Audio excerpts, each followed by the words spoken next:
नमस्कार एवं सुप्रभात। मैं अश्विनी आप सभी का पुनः स्वागत करता हूं इस YouTube चैनल के मंच पर जिसका एक नाम है बीपीएससी मैनियाक। ओके, चलो एज यूजुअल हम लोग क्या करेंगे, we will see the topic. हम लोग उसी टॉपिक को देखेंगे जो बीपीएससी से रिलेवेंट है, जो बीपीएससी प्रीवियस ईयर क्वेश्चंस में आए हैं। ठीक है, तो हम लोग जो है हाँ एक चीज और, लास्ट क्लास जो हमारा 40 मिनट्स का हो गया था, एक्सटेंड हो गया था 10 minute, but we have revised in that section only, means in that class only 3 times, मतलब 2 से 3 बार तो आई थिंक सो मुझे याद है मैंने 3 बार उसे रिवाइज करा दिया था, सो दैट कि आपको जो है अब रिवाइज करवाने की, मतलब खुद भी रिवीजन नहीं भी करोगे तो आपको याद रहेगा, चीजें याद रहेंगी। ओके, चलो जल्दी से आगे बढ़ते हैं। We have to wrap up everything within 30 minutes. मैंने टाइमर ऑलरेडी लगा दिया है जिसमें कि 2-3 मिनट ऑलरेडी चले गए, 4 मिनट या 5 मिनट। हम लोग क्या देखे थे, हम लोग पार्ट्स ऑफ द कॉन्स्टिट्यूशन देख रहे थे। ठीक है, हम लोगों ने डिस्कस कर लिया था ओरिजिनली कितने पार्ट्स हैं हमारे कॉन्स्टिट्यूशन में, अभी कितने पार्ट्स हैं। ठीक है, हम लोग 9th पार्ट्स तक देख लिए थे। 9th में हमने वो डिस्कस किया था कुछ, और मैंने बोला था उससे रिलेटेड क्वेश्चंस में डिस्कस कर लूंगा। ठीक है, तो हम लोगों ने किसके अंदर देखा था, ग्लिम्स ऑफ इंडियन कॉन्स्टिट्यूशन, या कॉन्स्टिट्यूशन रख लो ना, कॉन्स्टिट्यूशन। ओके, ग्लिम्स या ओवरव्यू कर लो, ओवरव्यू। ओके, चलो तो इसके अंदर हम लोगों ने कहां तक देखा था, पार्ट 9 तक। पार्ट 9 को मैं फिर से बता रहा हूं because this is very important with respect to what BPSC exam. BPSC exam से के रिलेटेड बहुत इंपॉर्टेंट चीज है ये। ठीक है, तो पार्ट हमारा हो गया 9। ओके, पार्ट 9, पार्ट हमारा क्या हो गया 9। तो पार्ट 9 में हमने क्या देखा था, पार्ट 9 हो गया हमारा पंचायत। ठीक है, पार्ट 9 किसके लिए मतलब डेडिकेटेड है, पंचायत। ओके, पंचायत। अच्छा, तो पंचायत से अब देखते हैं हमारे बीपीएससी में ऐसा मतलब क्यों इंपॉर्टेंस है इसका BPSC with respect to BPSC exams, और किस तरीके से क्वेश्चन आते हैं। ठीक है, तो पंचायत सबसे पहले तो हम देख लेते हैं। मैंने जैसे लास्ट में बताया गया था, लास्ट क्लास में कहां से कहां तक ये आर्टिकल है, याद करो 243 और 243 ए से ओ तक। Okay, this is very important as question जो है वो डायरेक्ट पूछता है बीपीएससी में कि कौन सा आर्टिकल जो है वो हमारा पंचायत के लिए डेडिकेटेड है, पंचायत को मतलब बता रहा है कि ये हमारा पंचायत का जो प्रावधान है वो किस आर्टिकल में है। ठीक है, ओके, याद रखना। तो सबसे पहला क्वेश्चन तो हमारा यहाँ कवर अप हो गया कि with in which article indicates या which article is dedicated to what, panchayat. मतलब क्वेश्चन का पैटर्न कुछ भी, मतलब ये लैंग्वेज कुछ भी हो, मतलब वही होगा कि पंचायत का प्रावधान किस आर्टिकल में है संविधान के। तो 243 याद रखना। ओके, ये उसी का पार्ट हो गया 243 ए से लेके ओ तक। अच्छा, दूसरा सबसे इंपॉर्टेंट क्वेश्चन जो बार बार बीपीएससी में आता है, दैट इज व्हाट, क्या है वो, किस अमेंडमेंट एक्ट, किस संविधान संशोधन अधिनियम के तहत इसको हमारे संविधान में इनकॉर्पोरेटेड किया गया था। ठीक है, पंचायत वॉज इंग्लिश में बोल देता हूँ, पंचायत वॉज इनकॉर्पोरेटेड या is, sorry not was, panchayat is incorporated in our constitution. ठीक है, हमारे कॉन्स्टिट्यूशन में बाय। ठीक है, ऑप्शन दे देंगे तो ये हमारे संविधान में 73rd constitutional amendment act of what 1992। ठीक है, 73वां संविधान संशोधन अधिनियम 1992 के तहत इसको हमारे क्या हो गया, संविधान में इसका प्रावधान लाया गया था। ठीक है, चलो ये एक दो क्वेश्चन, ये बहुत इंपॉर्टेंट क्वेश्चन है 73rd, ये आया हुआ भी है, आप देख सकते हो। ठीक है, पंचायत से एक और चीज है, मैं जल्दी बता देता हूँ। एक्चुअली वो मैं शेड्यूल में डिस्कस करूंगा इसके बाद जो क्लास है, लेकिन फिर भी आप चीजों को कोरिलेट जरूर करना, याद रखना जरूर। ठीक है, पंचायत से एक और इंपॉर्टेंट चीज है, ये हमारे इंडियन कॉन्स्टिट्यूशन में जैसा कि मैंने बताया था, पार्ट कितने पार्ट्स हैं, कितने शेड्यूल्स हैं, याद करो 12 शेड्यूल्स है। ओरिजिनली कितने शेड्यूल्स थे ये भी मैंने बताया था, मैं शेड्यूल्स पे जाऊंगा फिर डिस्कस करूंगा। फिर अभी ये हो जाएगा, ये समय हमारा जो है खत्म हो जाएगा विद इन 30 मिनट्स मुझे से। तो ये हमारा 11 शेड्यूल्स में से जो है, ये शेड्यूल में लिख देता हूँ, नहीं तो you will get confuse with the parts. आप लोग जो है पार्ट से कंफ्यूज ना हो जाओ। ये हमारे SCHEU शेड्यूल 11th में जो है ये हमारा पंचायत को स्पेशली जो है वो डेडिकेटेड किया गया है, इसको प्रावधान इसको लाया गया है। ठीक है, तो लाया किसके द्वारा है, बस इसी के द्वारा 73rd constitutional amendment act of 1992। तो एक ये यहाँ से हो गया। तो शेड्यूल 11 हमारा किसके बारे में मतलब ये बताता है, तो 73rd कॉन्स्टिट्यूशनल अमेंडमेंट। एक्चुअली उसके आगे उसमें जब हम डिटेल में जाएंगे तो पढ़ेंगे कि 29 सब्जेक्ट्स हैं, मतलब पावर और अथॉरिटी की बात करती है, तो अब वो हम लोग उसमें डिस्कस करेंगे।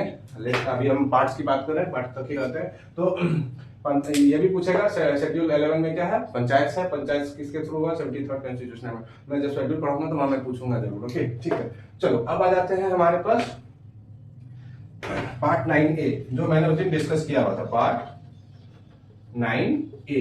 ओके, तो पार्ट 9A जो है हमारा 9A, ठीक है, तो ये हमारा बताता है म्युनिसिपैलिटीज कर लो, ठीक है, तो ये हमारा किसके बारे में बताता है, म्युनिसिपैलिटीज, ठीक है, म्युनिसिपैलिटीज डी कर लो, डी म्युनिसिपैलिटीज, डी पंचायत, ठीक है। तो म्युनिसिपैलिटीज मतलब जो नगर निगम जो बोलते हैं ना, म्युनिसिपल कॉर्पोरेशन, नगर निगम, तो उसके बारे में ये हमारा बताता है। और ये भी यहाँ से जो है यहाँ से भी सेम 2 क्वेश्चंस आए हैं, ठीक है। तो ये इसको आप क्या करोगे, ये किसके थ्रू, ये हमारे संविधान में इसका प्रावधान लाया गया था, तो ये हो गया, देखो ये 243A है ना, ये भी 9 है, ये 9A है, उसी 9 पार्ट 9 का ही ये क्या हो गया, एक अलग पार्ट 9A बनाया गया, इनकॉर्पोरेट किया गया, तो यहाँ 243AO है, तो 243AO के बाद कहां से हो गया, MNOP, AP के बाद कहां से, AP से 243ZG तक ये आता है। एंड रिमेंबर वन थिंग कि ये क्वेश्चंस डायरेक्ट हमारे बीपीएससी में पूछता है कि कौन सा आर्टिकल, खास करके पंचायत और नगर निगम, क्योंकि यहाँ पे बिहार में क्या है, हमारा बहुत सारा गांव है जहाँ पे क्या है, पंचायती राज, मतलब जो लोअर लेवल ऑफ एडमिनिस्ट्रेशन है वो हमारा क्या हो गया, पंचायत हो गया, ठीक है। तो मुखिया जिसको बोलते हो, that also plays a very important role, क्योंकि इलेक्शन देखते हो, पर्टिकुलरली आप लोग देखे होंगे कि पंचायत का भी इलेक्शन होता है, नगर निगम का, जिला परिषद, फलाना ठिकाना, बहुत सारा चीज है, ठीक है, मेयर उसी तरीके से अलग अलग है।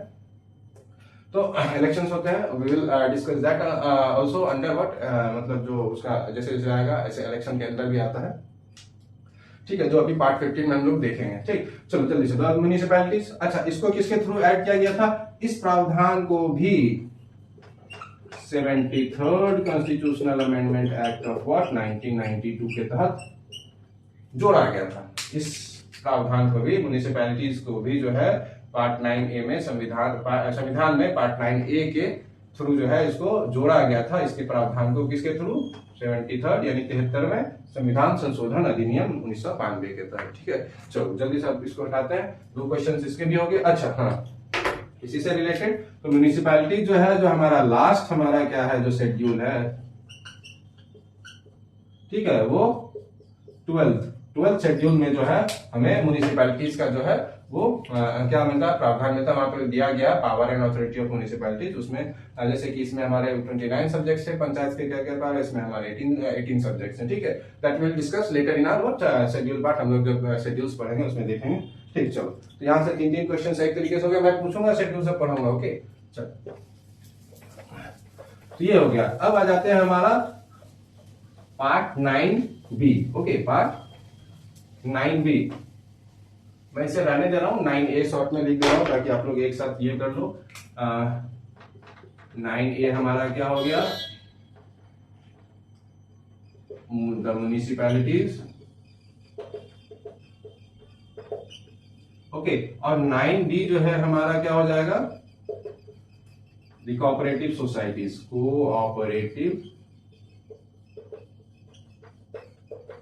सोसाइटी, कोऑपरेटिव मतलब सहकारिता, सह को मतलब साथ वाला, तो सभी मतलब कुछ लोग मिलके अगर कोई चीज स्टार्ट कर रहे हैं, कोई बिजनेस या कुछ भी हो, एक छोटा सा ये काम को स्टार्ट करें, तो कोऑपरेटिव मतलब समूह, यानी कि सहकारिता समूह जो है उसका प्रावधान जो है वो कॉन्स्टिट्यूशन में लाया गया। जैसे देखते होंगे बहुत सारे जो है गांव में क्या हो रहा है कि एक छोटा छोटा हमारा मतलब लेडीज लोग का कोऑपरेटिव समूह बना के उनको आगे बढ़ाने के लिए, ये क्या है, सोसाइटी में क्या हो गया, कुछ चेंजेस लाने के लिए, पॉजिटिव चेंजेस, उनको मतलब कि उनका जो है जीवन यापन अच्छा करने के लिए, उनका लाइवलीहुड जो है अच्छा, मतलब उस स्तर को बढ़ाने के लिए उनको आजीविका एक तरीके से वो भी कह सकते हैं, वो भी आ गया प्रदान करने के लिए एक छोटा सा समूह बनाया जाता है, जिस समूह के में जो है वो अपना जिस समूह में मतलब काम करके उससे जुड़ के क्या होता है, वो लोग अपना और जो समूह बना उसका जो डेवलपमेंट होता है। चलो अभी तो ये बाद में बात करेंगे, नहीं तो फिर क्लास लेंदी हो जाएगा। चलो ये जो है हमारा the cooperative societies, okay, the cooperative societies, याद करो हम लोगों ने 243Z म्युनिसिपल का हम लोगों ने कहां तक देखा था, 243 सॉरी वो था, तो AP से लेके 243ZG तक देखा था, ओके। तो ये हमारा कहां से कहां तक हो जाएगा, 243 ये जो है ZG, ZS से लेके, ठीक है, ये हमारा क्या हो गया 243 ZH से लेके हमारा क्या हो जाएगा, लास्ट जो है इसका हो जाता है ZT तक। ओके, तो ये हमारा कोऑपरेटिव सोसाइटी, इसका क्या हो गया, आर्टिकल से रिलेटेड हो गया। एक्चुअली कोऑपरेटिव सोसाइटी से डायरेक्टली ऐसा शायद पूछा भी हो, I am actually forgetting it, मैं भूल रहा हूँ, लेकिन खैर कोई नहीं। अच्छा, मान लो इसे पूछा गया कि मतलब इसको कोऑपरेटिव सोसाइटी के प्रावधान को संविधान में किसके, कौन सा अमेंडमेंट एक्ट के थ्रू लाया गया था, तो वहां पे ये मत बोलना कि 73rd constitutional amendment act of 1992, वो नहीं बोलना, क्योंकि उसके थ्रू बस ये दोनों लाया गया था। ये जो है इसका जो है सहकारिता, जो है सहकारिता वाला जो अधिनियम, ये प्रावधान है, इसे लाया गया था, आई थिंक सो 92nd है, नहीं 97th होगा, sorry 97 constitutional amendment act of what 2011। Okay, 97 constitutional amendment act of what 97 constitutional, यानी कि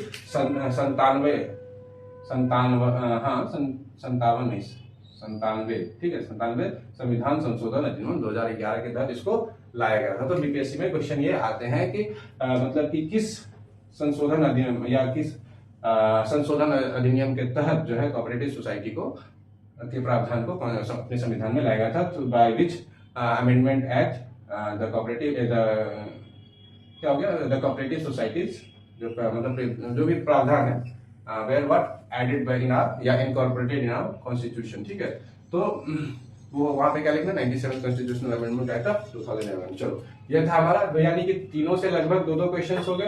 हाँ, ये शेड्यूल्स में हमारा नहीं है, ठीक है, therefore I didn't mention it, इसलिए मैंने इसे मेंशन नहीं किया। चलो, क्लास को लेंदी नहीं करना है और टाइम भी हमारे पास लिमिटेड है और आज पार्ट समाप्त करना है। ठीक है, 9 हो गया। अब आ जाते हैं हमारा जो 10th है, 10th वाला हमारा पार्ट क्या है, हमारा जो कोऑपरेटिव सोसाइटी। देखो ये सारा क्या हो गया, एडमिनिस्ट्रेशन का पार्ट हो गया। कहां से स्टार्ट था, पार्ट 5 से हमारा क्या था, एडमिनिस्ट्रेशन वाला चीजें स्टार्ट हो गया था। तो पार्ट 5 से एडमिनिस्ट्रेशन, तो देखो सारी चीजें एडमिनिस्ट्रेशन हो गए, लेकिन भारत में कुछ ऐसे भी एरिया मतलब जो है मतलब लोग रहते हैं जो कि ट्राइबल एरियाज में रहते हैं, ठीक है, शेड्यूल्स कास्ट के हैं, तो उनका जो एडमिनिस्ट्रेशन होना चाहिए ताकि उनको मतलब ये ना कर सके लोग, उस पर अत्याचार या दबाया ना जा सके। तो उनको भी, उनका भी प्रावधान जो संविधान जो बना था हमारे, तो वो जो बनाने वाले थे वो बहुत ब्रॉड माइंडेड थे, तो उन्होंने बहुत सारी चीजों को सोच के ये इनकॉर्पोरेट किया। तो वहां पे जो पार्ट 10 है हमारा,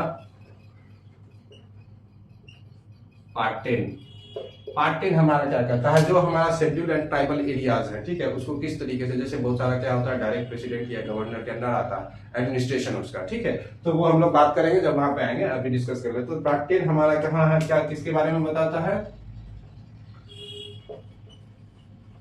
शेड्यूल एंड ट्राइबल एरियाज। ठीक है, तो यहाँ शेड्यूल एंड ट्राइबल एरियाज में किस तरीके से जो है गवर्नेंस होना चाहिए, वहां पे क्या चीज जो है, किन चीजों पे रोक लगना चाहिए, बाहरी लोगों का जिससे डिस्टर्ब ना हो, बहुत सारी चीजें हैं। वो एडमिनिस्ट्रेशन पार्ट, बहुत सारा जो क्षेत्र है वो डायरेक्ट गवर्नर के अंदर आता है, बहुत सारे प्रेसिडेंट करते हैं, ठीक है, वो हम लोग देखेंगे।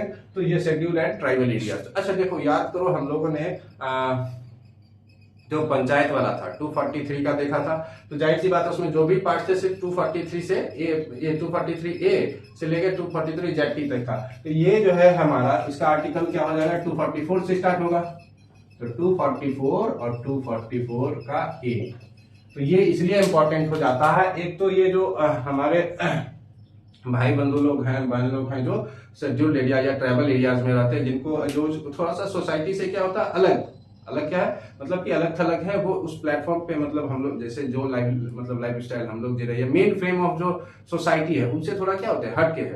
तो क्या होता है, कोई मान लो बहुत पावरफुल आदमी गया, ऐसे होता तो है ही, लेकिन फिर भी वहां पे जो भी चीज चाहिए होता है, मतलब अपने पैसे या पावर के दम पे ऐसा ना उनको दबाया जाए, अत्याचार किया जा सके। तो क्योंकि वो पुराने मीन्स ऑफ क्या है चीजों, मतलब जो पुराने मीन्स ऑफ टूल्स टेक्निक्स है उनके आधार पे ही जीते हैं, अपने आप को धीरे धीरे अपग्रेड करते हैं। तो यहाँ पे ये बनाया गया, मतलब प्रावधान इसलिए डाला गया ताकि ये जिस लाइफ स्टाइल में जी रहे हैं, एक तो उनको डिस्टर्बेंस ना हो, दूसरा वो भी उनको भी धीरे धीरे मेन फ्रेम ऑफ सोसाइटी में लाया जा सके। तो 244 जो है ए और 244 हमारा, तो ये इंपॉर्टेंट इसलिए हो जाता है कि सिर्फ एक आर्टिकल है, और हमारा जो शेड्यूल और ट्राइबल एरियाज के जो पीपल हैं वो सोसाइटी से थोड़ा अलग है, मेन फ्रेम ऑफ सोसाइटी से, तो उस पे लाने का कोशिश एक्चुअली फोर्स नहीं किया जाता, धीरे धीरे उनको अपग्रेडेशन के लिए ये किया जाता है। ठीक है, ऐसे चलो पार्ट 10 हो गया हमारा। चलो पार्ट 11 हम लोग देख लेते हैं। पार्ट 11 हमारा क्या है,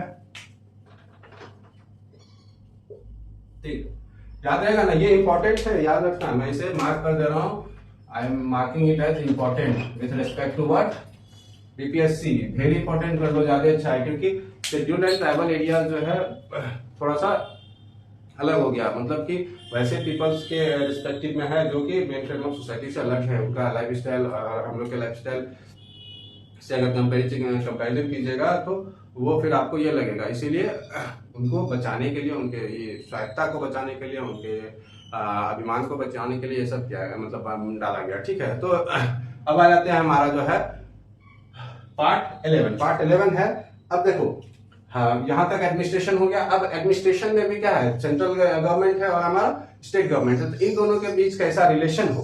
ठीक है, इन दोनों के बीच जो रिलेशन होना चाहिए वो स्मूथली रन करे, तो इसलिए उसका एक प्रावधान डाला गया वो कि relation between centre and the state. Okay, the centre कर दो।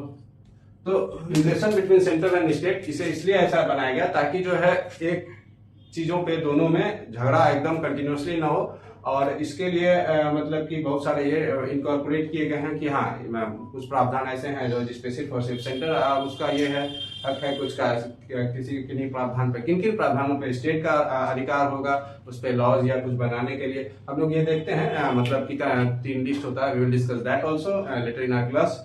मतलब कि जैसे सेंट्रल लिस्ट हो गया, ठीक है, यूनियन लिस्ट जिसको बोलते हैं, ठीक है, स्टेट लिस्ट, और एक कंकरेंट होता है जिसपे दोनों लॉ बना सकते हैं, तो वो तो अलग चीज हो गया। यहाँ पे है कि दोनों का मतलब कि चूंकि हमारा कंट्री का यूनियन ऑफ स्टेट्स है, तो सेंट्रल लेवल पे हो सकता है अलग पार्टी हो, स्टेट लेवल पे अलग पार्टी हो, दोनों में कॉलिजन ना हो बार बार, इसलिए ये प्रावधान डाला गया। हमारे थे मतलब जो कॉन्स्टिट्यूशनल मेकर्स थे, they were very intelligent and broad minded and what thinkers, actually deep thinkers, उन्होंने सारी चीजों को इस पे इनकॉर्पोरेट किया। ठीक, तो अच्छा ये जो है हमारा कहां से कहां तक है। Actually this does not what play any important role, ये आर्टिकल ये ऐसे तो ऐसे मुझे नहीं लगता आता, फिर भी मैं लिख देता हूँ, सिर्फ इसे देख लेना कहां से कहां तक है। 245 से लेके 263, 244 ये है, तो 245 के बाद क्या हो जाएगा, 44 के बाद 245, तो ये 263 तक है। ओके, चलो अब आ जाते हैं हम हमारा पार्ट 12 पे। Part 12, okay, sorry guys, I am wrapping up the things over here only. मैं यहीं पे चीज़ों को समाप्त कर रहा हूँ। क्लास का टाइमिंग बहुत लंबा हो गया, एक्चुअली ये 42 मिनट से एबव हो गया, जबकि मैंने, आप जैसा कि देख सकते हो, मैंने पार्ट 17 तक कंप्लीट किया हुआ था with discussion of important question. जो भी इम्पोर्टेंट क्वेश्चन थे बीपीएससी में आए हुए थे वो सभी मैंने डिस्कस किया था, लेकिन क्लासेस चूँकि बहुत लेंदी हो गए इसलिए मैं यहीं पर समाप्त कर रहा हूँ। मिलते हैं अगले क्लास में, until then bye bye, take care, hope you enjoyed the class, thank you.